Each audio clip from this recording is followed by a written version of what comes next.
When people think of spies, they imagine James Bond. Fast cars, gadgets, secret missions. But the Axis feared someone far more dangerous, a woman with a wooden leg. She outwitted the Gestapo, built underground networks, and became the most wanted Allied agent in occupied France. To the Germans, she was the limping lady. To the Allies, she was the spy who changed the course of the war. Her name was Virginia Hall, a woman who defied expectations.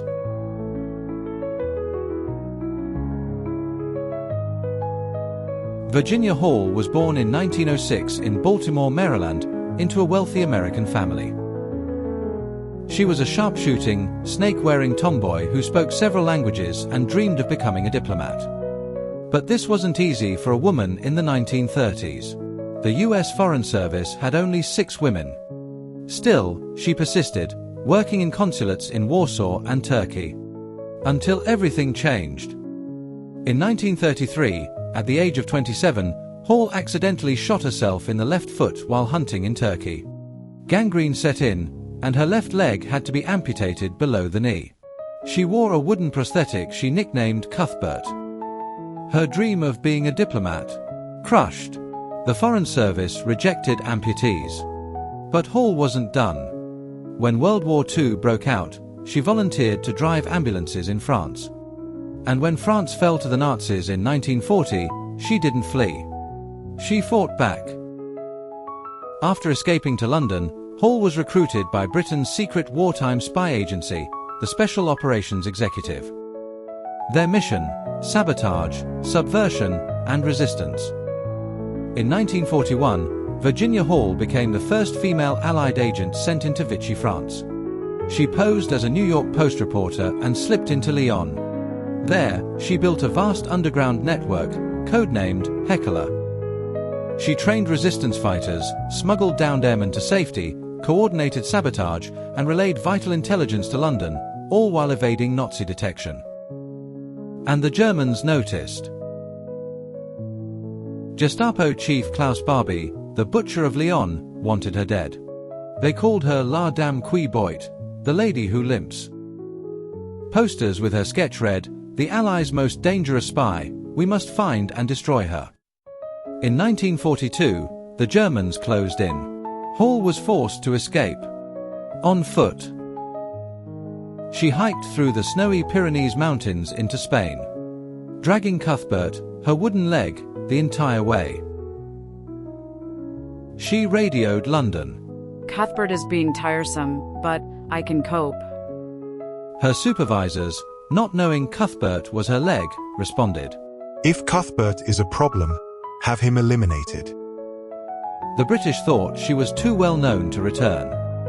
So Hall joined the American Office of Strategic Services, the CIA's forerunner. In 1944, she parachuted back into Nazi-occupied France.